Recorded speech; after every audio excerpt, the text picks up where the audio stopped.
ठाणे शहर झपाट्यानं विस्तारत आहे. ठाणेकरांच्या मागणीनुसार मनोरंजनासाठी घोडबंदर वाघबीळ येथे राज्यातील सर्वात मोठं तीर्थरूप निरूपणकार अप्पासाहेब धर्माधिकारी नाट्यगृह उभारण्यात येत आहे.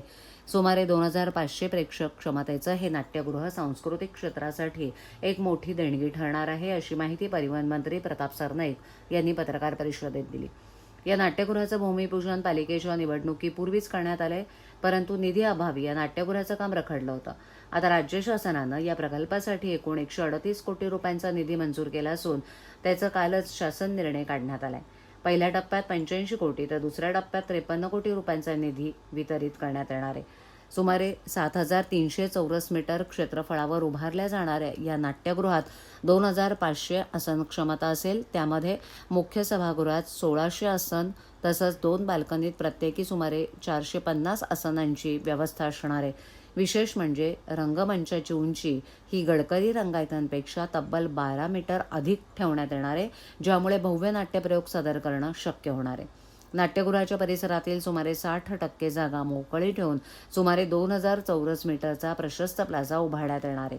या प्लाझामध्ये एका वेळेला 1500 ते 2000 नागरिक उभे राहू शकतील. तसंच लाईव्ह इव्हेंट, सांस्कृतिक कार्यक्रम सादर करण्याची सुविधा उपलब्ध करून दिली जाणार आहे. नाट्यगृहात प्रेक्षकांसाठी अत्याधुनिक सुविधा उपलब्ध करून देण्यात येणार आहेत. त्यामध्ये 6 लिफ्ट, एस्केलेटर, प्रशस्त आसन व्यवस्था, स्वच्छतागृहांचा समावेश आहे. दिव्यांगांसाठी विशेषतः पहिल्या रांगेत 12 आसनांची स्वतंत्र व्यवस्था करण्यात येणार आहे. कलाकारांसाठी स्वतंत्र लिफ्ट, बॅकस्टेज सुविधा तसंच 2 मोठे बँक्वेट हॉल उभारण्यात येणार असून त्यातून पालिकेला उत्पन्न मिळेल. नाट्यगृहाच्या देखभालीसाठी हे उत्पन्न महत्त्वाचं ठरणार आहे. या प्रकल्पाच्या नियोजनासाठी लवकरच रंगकर्मी, दिग्दर्शक आणि कलाकारांची बैठक घेण्यात येणार असून त्यांच्या सूचनांनुसार पुढील कामाला सुरुवात केली जाणार आहे, अशी माहिती सरनाईक यांनी दिली.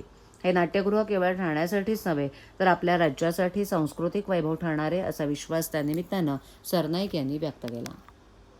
बघा, ठाणे पूर्वीपासूनचं साहित्यप्रेमी आणि नाट्यकर्मीचं शहर म्हणून ओळखलं जातं. उलट मी तर नेहमी म्हणेल की मुंबईनंतर ठाणे आणि पुण्यामध्ये नेहमीच सांस्कृतिक देवाणघेवाणीसाठी कोण पुढे याची चर्चा होत राहिलेली आहे. आणि आम्ही प्रत्येक वेळेस दाखवून दिलंय की ठाणे कुठल्याही परिस्थितीमध्ये कमी नाहीये. आम्ही नेहमीच दाखवत आलो ठाणे तेथे काय उणे, आणि सगळ्या नाट्यप्रेमींसाठी ही एक पर्वणी ठरणार आहे.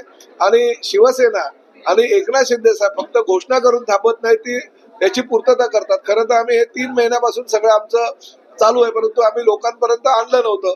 काल जेव्हा राज्यानं GR काढला 138 कोटी रुपयाचा, आणि GR काढल्यानंतर ते आता कामाला जेव्हा सुरुवात होणार आहे तेव्हाच आम्ही याची अधिकृतरित्या घोषणा केली. आणि माझ्या मतदारसंघातला लोकप्रतिनिधी म्हणून सातत्याने घोडबंदर वासियांची जी मागणी होती, मला अभिमान आहे की या घोडबंदर वासियांची मागणीची जी आहे ती पूर्तता आम्ही करतो. 100% राजकीय सभा हा बघा, राजकीय सभा हा ही दुय्यम गोष्ट आहे.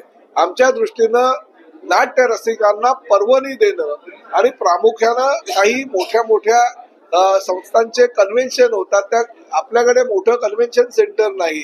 तर ह्या नाट्यगृहाच्या माध्यमातून एक चांगलं कन्व्हेन्शन सेंटर सारखं सुद्धा नवीन कन्व्हेन्शन सेंटर होईपर्यंत, ते पण आम्ही प्रपोज केलेलं आहे मोगरपाड्याच्या कारशेडच्या जागेत, पण नवीन कन्व्हेन्शन सेंटर होईपर्यंत या नाट्यगृहाचा सुद्धा वापर त्यासाठी केला जाईल.